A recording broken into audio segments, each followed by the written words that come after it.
How would you like to be able to go from $300 to $30 million? Victor Vauss will tell us how he did it. And he went from a $300 side hustle to a $30 million e-commerce brand.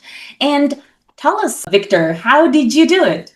Welcome to Awakened Titans podcast with Lily Patrascu. Mind-blowing conversations with influential business titans sharing how you can manifest abundance, love, joy, success through quantum awakening, quantum manifestation, quantum healing, quantum miracles, exponential business growth, and innovative products and services. Hey, thanks, Lily. So I started out with nothing. I was doing online side hustles, kind of. I was freelancing in e-commerce marketing automation, doing email automation and conversion rate optimization, a little bit of consulting when about long form copy and high converting copy, that kind of thing. But I was always trying to get my own thing off the ground, which is a lot easier said than done, especially when you don't have any money. So I just had a few extra couple $100 a month extra, I guess. And I started, I threw together a landing page. I had an idea and a niche of a niche. So one of my things that I always say in my books is you want to niche down, not up. The more specific you can get, the better with your audience, with your product, with your pain points, with your solution. You really want to get hyper niche with it. So that's what I did. I built a landing page. I set up a pre-order system because I couldn't afford to buy any inventory to get anything off the ground until I got enough pre-orders to be able to buy that inventory. So I started running just simple Reddit ads because that's what I knew how to manage. It was easy. I'm not really a media buyer still to this day, and started getting pre-orders. And I turned that into a little bit of momentum with a Discord channel for pre-orders, with my email automation background, SMS automation background, things like that. And just really set everything up to scale from the beginning because I had previously worked with coaching a lot of small, medium businesses doing in the neighborhood of like $10,000 to $50,000 a month top line. So very small. And they were often stuck because their systems didn't scale with their customers. So for example, if I were to tell them, all right, tomorrow, what happens if you get 500% more customers? Is everything going to collapse? All your systems going to collapse? And they would usually. So I built everything in the beginning to scale so that when I started pouring gas on the fire with media buyers and paid traffic and that kind of a thing, everything just scaled up.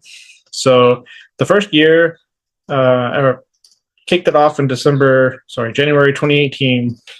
First year did 550,000 top line. The following year, it was 5.5 million.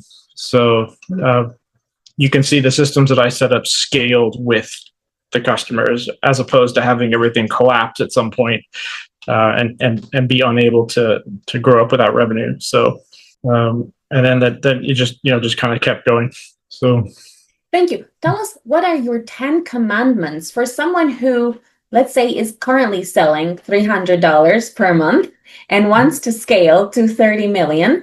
Where would someone start in order to set up systems that would enable their company to be scalable over the long term? 10 whole commandments, huh? Well, I mean, always niche down, not up. So usually if you're doing really low sales volume, there's one of two things going on. One is like the offer messaging isn't aligned with the audience. The other could be, of course, just lack of marketing dollars, being applied towards whatever it is you're doing. So the very first thing that I would do is, like I said, make sure that you have a single product, a single pain point, a single solution to a single target audience. Niche.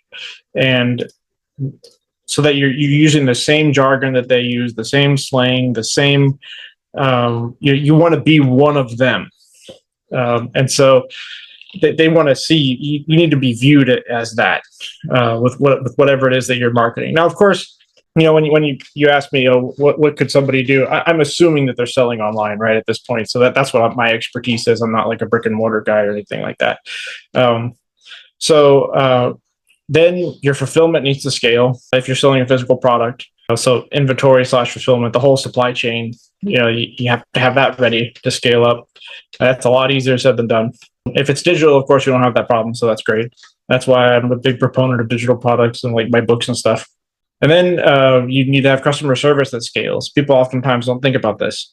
And then what happens is they start bringing on more customers. And then all of a sudden they're getting their time pulled away to deal with customer inquiries. Dealing with customers doesn't make you money. It has to be done, but it doesn't make you money. Somebody needs to be doing that. Shouldn't be you. Now, of course, I started before AI, right? The AI didn't exist. There was automation and stuff like that, but there was definitely no like LLMs. Now we have that. So now like 80-something% of customer inquiries can be answered with any customer service platform with an AI integration. So that takes a big load off of all entrepreneurs, but you still need to have something there, which leads me to the next point. You need to have SOPs, standard operating procedures. I need to have them for everything. If you do something more than once, it needs to be documented, needs to be systemized so that somebody, preferably like a low-cost VA, can come in and do it. And that's what you need to have, or anybody needs to have for their customer service. So you need to have that documented out so that you can have a hourly VA basically handling the customer service tickets that your automation and or AI doesn't handle. Now, of course, there might be some tricky ones every now and then. Those can get forwarded up to, if you're still in the small size, it can get forwarded up to, the solopreneur. But there's no money in being a solopreneur. That's not scalable. So, that's why I'm going through all this right now. These are the things you have to have. So got the VA handling that. Next thing you need to have is your paid traffic. People go way too big on social media, trying to do organic, trying to do SEO, don't waste your time. Don't do it. You don't control Google. You don't control Facebook. You don't control TikTok, whether something goes viral or not. It's a waste of time. Pay the money, get the return on investment. It's not an expense. It's an investment. If anybody that looks at marketing as an expense is in the wrong line of work. Is not for you.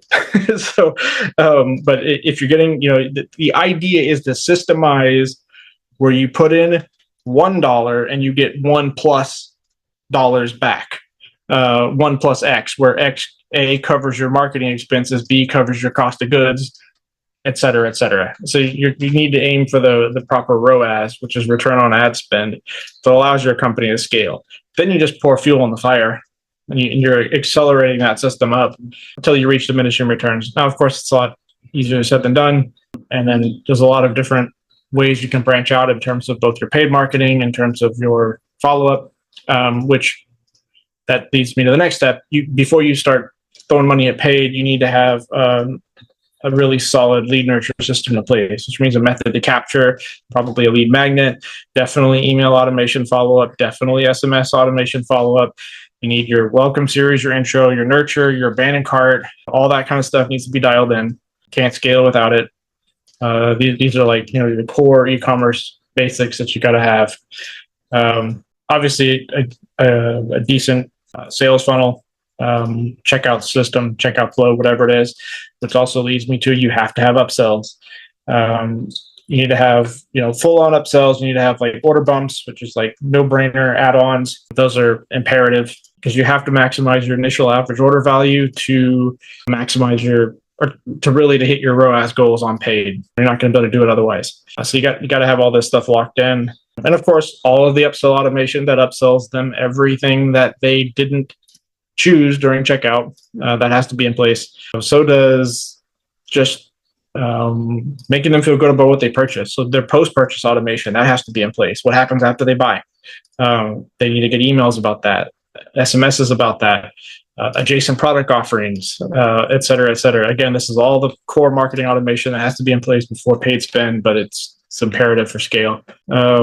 So that's kind of the nutshell of like what you have to like get started. You see a lot of BS online about, you can start making money online in 10 minutes. Well, maybe you can make a sale in 10 minutes, but you can't even open a bank account in 10 minutes. Now, should it take you years? No. My philosophy is ready, fire, aim, which means because perfectionist and being perfection, like trying to achieve perfection gets you nowhere. You just get stuck sitting there iterating. I've seen many entrepreneurs that are like always striving for perfection and never actually sell anything because they're still too busy iterating and telling themselves why it won't work. That it won't work. So like you got to ready, fire, aim it, and just get something out there that's functional, rather than constantly trying to nitpick every single like line space or something like that. Thank you. So, Let's take a practical example. Okay. So in Reddit and Quora, there's a lot of, there's a lot of, I'm not sure if to call them articles, but let's say there's a lot of, I'm not sure what the word is for that. When people add their opinions about different things. So let's say there's a lot of opinions and there's a lot of talk about narcissism, okay, and narcissistic people, for example. There's literally millions of people that add their opinion about, narcissistic men and narcissistic women and what they do and what they don't do and this kind of thing. So I see an opportunity, for example, to write a book about narcissism. And I'm wondering from your perspective, let's take this example of the book on narcissism on a topic that is widely discussed with millions of people on Reddit and Quora, for example. And like that, there's also a lot of topics that people are really interested in related to, let's say, dating and becoming a femme fatale, becoming like this dark, femme fatale that kind of attracts, her desired relationship anytime she wants and, is in charge as opposed to being like this doormat. So I'm wondering, how would you leverage, give us an example of how you would leverage this knowledge, this piece of information that that there are millions of people interested in this topic and millions of people that are already pretty much like adding the entire content for your book, even actually in Reddit or in Quora, because they're like so keen to like add to their piece of information. And I find a lot of the content is actually to some extent repetitive. It's kind of like tends to say the same thing, but it's something that people are still curious to know because there are still millions of people who don't know it. So how would you leverage this piece of information to kind of turn it into something you can sell in terms of like selling, for example, millions of books? Okay, so we're assuming right now the starting point is an idea only, but no existing book, right? What I would do is start trying to bring people into the construction or the writing authorship of the book. So psychologically speaking, people are more likely to purchase something they feel that they helped create. So if, for example, I would take something like that. Now, millions of people, first of all, is a large audience. So what I would do is I would drill down a specific kind of narcissism or narcissism affecting a specific group or talking to a specific group. Perhaps people that had narcissistic mothers or people that have narcissistic siblings or people that aren't sure if the narcissist in their life should be eliminated. Like narcissistic friends, say example is, I would, again, always niche down, not up. Then, for example, if you're already active on Reddit or Quora, somebody's already active in these online groups, say, for example, start making it known, hey, I'm writing a book about preferably this pain point towards this specific thing. So people with narcissistic mothers that want to continue the relationship, but create healthy boundaries. It needs to be like hyper specific and narrow, because then all of the people that have that specific problem will hone right into it. And they'll be like, oh my gosh, that's me. And then those are the kind of people that when you're kind of being more general about it, you're out there posting, hey, I've started writing a book on this topic. Here's why, here's who I am. Maybe throw out some education background or credentials that kind of give some authority as to why that you're qualified to write this book, for example, and then get people invested in it. So say, hey, I'd like to hear stories from people that are like this with this problem that want this outcome. Get on my list or join the subreddit or comment here or hop in the Discord or wherever the target audience lives is where you need to go. Whether that's Reddit, whether that's Quora, Discord, TikTok, whatever, doesn't really matter. Just you have to go where they are. Give them a way to come to you in a way that that they're already using. and start getting feedback. Start having them submit stories, having them submit their pain points, having them submit their problems, having them talk about whatever it is, and start rewarding them for it. As in, even just saying things like, hey, this is really helping me shape this book, or I need 100 people to help me, give me their stories. You'll get a free copy, or your name will be in the credits, or, something like that. Start trying to build like a little bit of a social community around it. And then, hopefully that scales up over time. So let's say you're spending 6 months, say, working on this book, or 12 months, whatever it is. You keep building the community while you're working. And they're getting invested more and more over time. They're providing you, hopefully, with actual legitimate insight. Plus, they're going to be your future customers. And then they're going to tell other people, hey, I helped write this book, check out, or I helped the author with this book, you should buy this book. So they're going to end up being like your brand advocates. And there's platforms too that you can pull them in on to incentivize them. Things like viral loop, stuff like that, where you can have even like leaderboards. You can incentivize them to share stuff. You can incentivize them to sign up for your email list, and they can get a shareable link that they get a commission or gifts or points that they can redeem for stuff. And just, kind of go from there. And then, of course, all of the marketing basics come into play after something is created, right? So let's say the book gets finished, you've been using all this, you have some early sales, and then hopefully you can build, like I said, that affiliate network or that referral network. And then, of course, you can start your paid advertising and stuff like that, because now you know exactly what the pain points are, because you've made an amazing book that's really speaking to this particular sub niche, because you've pulled in all their input for it. So like you can really get narrow with your and hyper specific with your marketing, which is going to make it convert a lot better. So that's the path I would take, or something similar to that.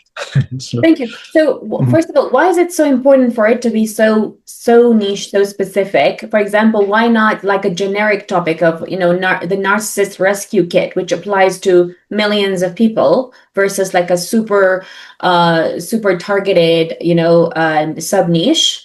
And also, how do you discover what language? Because you mentioned earlier when you were kind of giving the examples of the commandments, in what sense can you speak their language? Like, how do you know which language they will speak, so you can kind of like include that exact language into the wording of the book, into the title of the book? Because normally I do, let's say, research on Google Keyword Planner, but that's kind of Google Keyword Planner or TubeBuddy or Vidiq, but that's pretty much it in terms of like how I would find out what people might search related to that specific phrase that I'm looking to write about. How would you include the way they would speak into the book, so they would feel aligned with that specific book, so they would feel attracted to that specific book, so they would buy it? Okay. So there's two questions here. One's the why a smaller audience as opposed to a larger, and then one is including their, the colloquialisms with your product. So the first one is that people with large marketing budgets can reach large audiences, and you still aren't necessarily every sub audience of a larger audience with the same marketing. For example, my product for one of my main companies is a pretty small niche of a niche, but it doesn't prevent me from making up to 7 figures a month on it. And the point being that it doesn't take a ton of people to make a ton of money. You can have between 5 and 25,000 subscribers to something and be making really good money, and that's not very many people. And you'll pay less to convert them because you're speaking to them in exactly the way that they are accustomed to speaking to each other. And that leads me to your second question, which is how to get that information, how to include it. That's where like I said, you need to go where they are. So if you're already hanging out in those subreddits, if you're already hanging out on the Quora, you're seeing how they speak to each other, you're seeing their complaints, you're seeing how they write, you're seeing how they refer to each other, what lingo that they use it. And again, like I was saying, if you pull together this kind of focus group and study group and kind of form a mini community around your book writing, you're going to get all that feedback too. And you can ask them. You can be like, here's 3 titles I'm considering. What do you guys think? Have a survey, send it out.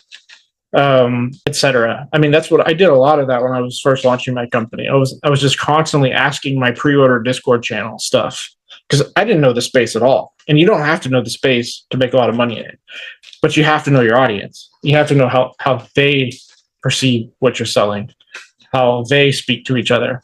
And so again, you just have to get out there and do your research. Now, I mean, as far as Google Keyword Planner, it's a useful tool. But remember, Google searches are not always high intent. I mean, they're not, they can be high intent, but they're not always conversion oriented or conversion. There's not necessarily a purchase intent behind a search intent. What I mean by that is maybe some people are just looking for information, right? I mean, maybe they'll convert, but that's why like Google Ads is not the primary driver for most e-commerce stores. It's Meta, and they're not searching on Meta. But Meta knows everything about everybody. And so it knows exactly when and how to put what and where in front of them. And so if your ad matches up to how they're used to seeing, okay, for example, like if you had a generic narcissism ad, they might be interested or they might not be, even though they have some kind of narcissistic thing going on in their life that is a concern to them.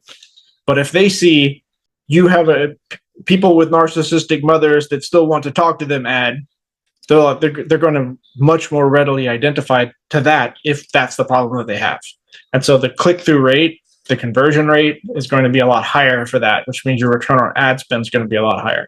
Now, if you have a more generic product, yes, you can reach more. Let's say you want to try to reach everyone with a narcissism concern, but you have to slot down the sub audiences, which means, okay, now you have to target this whole campaign, the ads, the copy, the landing page, the checkout flow to people that have narcissistic mothers. Now this one to people that have narcissistic fathers. Now this one to people that have narcissistic siblings, et cetera, et cetera, et cetera. Yes, you could end up selling to a lot more, but your workload's a lot higher. So it kind of depends on where you are. Now, if you have a whole marketing team, if you have the money to back this up, if you have the money to do all the split testing, to build all this stuff out, which, now the barrier to entry is a lot lower with AI. It might be perfectly fine. But, most of the time I'm speaking to people with side hustles, solopreneurs that are wanting to scale up, but they don't have the resources to do something like that yet. So I'm meeting them where they are, teaching them how to go from where they are to scale. Thank you. Tell us where entrepreneurs can connect with you. VictorVauss.com. I have a free ebook and a free email crash course for anyone that punches in their email there. Thank you. Follow us for more interviews with world's most influential business titans, providing you with the insights to awaken to your full potential so you can get paid to be yourself, find true happiness, and manifest anything you desire.